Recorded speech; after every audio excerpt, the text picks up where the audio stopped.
Дараагийн мэдээлэл Virgin болон Virgin бус зах зээлд давхарцсан тоогоор 181 компани 8.8 их найт төгрөгийг бондоос татан төвлөрүүлжээ. Цаашид топ 100 аж ахуйн нэгжийг хөрөнгийн зах зээлд оролцох боломжийг нээх хүрээнд хугацаанаас нь шалтгаалаад барьцаа хөрөнгө олоод Underwriter компани шаардахгүй байхаар болсон байна.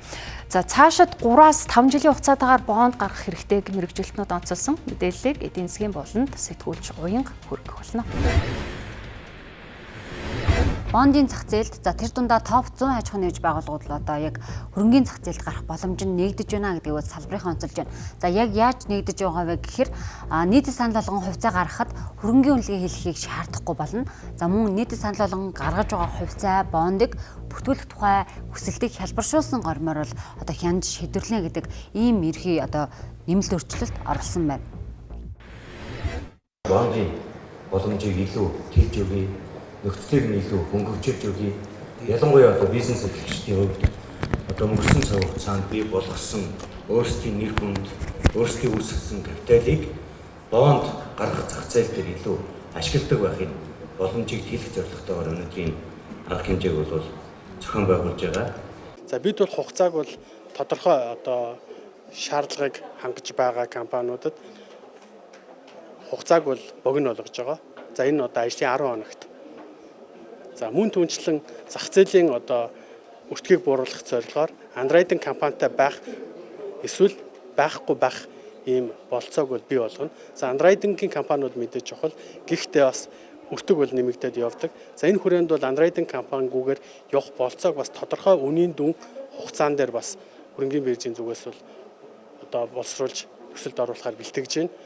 Өмнөх оруулсан өмцгөр хөрөнгө оруулсан хөрөнгө оруулалтынхаа өгөөжийг 100% гаргаж авч чадахгүй байх гацх тохиолдлууд ерөнхийдөө Монголын яг энэ компаниуд дээр аюух ажиглагдаад байдаг. Тэгэхээр яг тиймэрхүү нэг гацсан байгаа ч юм уу тийм компаниуд дээр ер нь бол яг энэ бондын боломжтой аюу том өсөлтөд гаргахтай өмнө оруулсан хөрөнгө оруулалтыгаа хөдөлгөх илүү их өрөөгөөж хурдан хугацаанд богино хугацаанд авах тэр боломжийг үүсгэх болов гэж харж байна. Мөн дээрээс нь нээлттэй болон хаалттай хүрээнд 1 жил хүртэлх хугацаатай 5 тэрбум төгрөг хүртэлх үнийн дүнтэй бонд гаргахад за аливаа барьцаа батлан даалт шаардахгүй мөн Underwriter компанитай заавал гэрээ байгуулахыг шаардахгүй гэх мэтчлэн ийм залтууд оруулж ирсэн.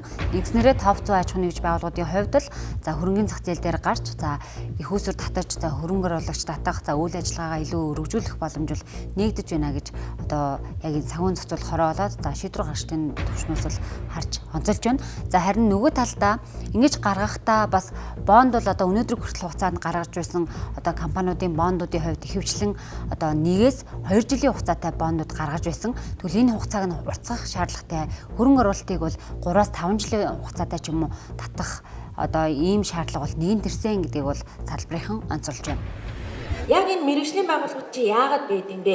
Тийм ээ? Эрсдэл хааж байна. Бүх төлбөр тооцоо бүх одоо хөрөнгө оруулагчийн өмнөөс бүх судалгаа шинжилгээ хийж байна. Тэгэхээр энэ талаасаа харахаар урт хугацааны бонд байх шаардлагатай болно. Тэгвэл урт хугацааны бонд байхын тулд хоёр дахь арилжаа идэвхтэй байх ёстой. Хөрөнгө оруулагч тал маань одоо урт хугацаатай хөрөнгө оруулалт хийх тийм томоохон институт энэ төр одоохондоо бас хараахан байхгүй байгаа.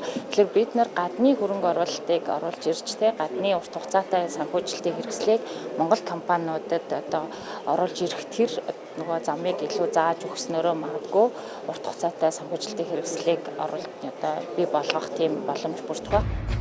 Топ 100 аж ахуйн нэгжийг бонд гаргахад дэмжих энэ асуудлаас гадна орон нутгад бонд гаргах нь чухал гэж зарим улсын хурлын гишүүд үзлээ.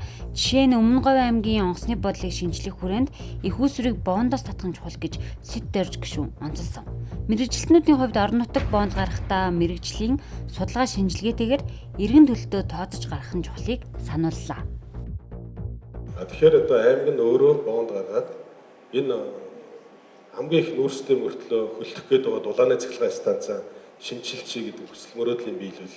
Тэр олон улсын онгоцны уудлын бариад Монгол улстай хувь нэмрээ оруулъя.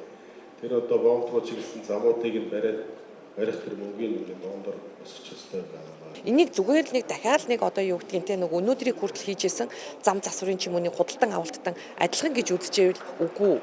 эн чинь нарийн санхүүгийн зах зээл дээр эн чинь олон нийтээс хөрөнгө татан төлрүүлэх болохоор ямар мэрэгжлийн байгууллагатай ажиллахыг, эргээд яаж тайлгнадгийг, ямар туршлагатай багтаа ажиллах ёстой гэдгийг чухал байхгүй юу? Тэгэхгүйгээр зүгээр л нэг хялбаршуулсан тендер гэдгээр тийм үү? Нэг хэдэн компаниуд 10 үрийн хаалгаар яриа тохирчоод тийм нэг 5 хоногийн хугацаатай 7 хоногийн хугацаатай тендер зарлаж андеррайтераа сонгох гэдэг шүү дээ. Тэгэхээр энд ингэж хандах юм бол уучлаарай. Орон нутаг тэгвэл орон нутгийн бонд гаргахад бэлэн биш байна л гэсэн. За иргэдийн хувьд ч гэсэндээ бонд болоод хувьцаанд бол одоо хөрөнгө оруулах боломж нээлттэй байгаа. Банкны одоо хадгаламжийн хүү жилийн 12% байдаг бол за бондны хүү бол одоо өгөөж нь жилийн 17-оос 21% хүүтэй гардаг ийм одоо өмнө гарч исэн жишгүүд байдаг. За тэгвэл цаашид ер нь Монгол компаниг бас олон улсын зах зээл дээр гаргахад анхаарах нь чухал гэдгийг бас салбарын мэргэжилтнүүд онцоллоо.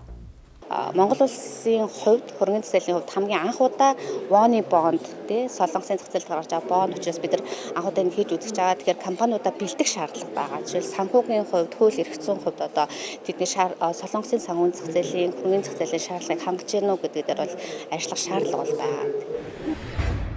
За энэ мэтчлэнгээр ерөөдөө яг энэ топ 100 аж ахуйн нэгж байгууллагатай холбоотойгоор хөрөнгөний зах зээлд гаргахад нь үзүүлж байгаа энэ дэмжлэг өөрчлөлттэй холбоотойгоор цаашид бол одоо бондын зах зээлийн ач холбогдлыг бол зурчилж одоо олон нийт иргэд болон за гадаад дотоодын хөрөнгө оруулагчид идэвх оролцоог нэмэгдүүлэх боломж бол бүрднэ гэж үзэж байгаа маань. За төр хувийн хвшлийн аж ахуйн нэгжүүдийг бонд гаргах замаар санхүүжилт татах сонирхлыг нь бол дэмжих ийм суурь нөхцөл үүслэе гэж харж байгаа юм байна. Мэдээлэл хүргэлээ.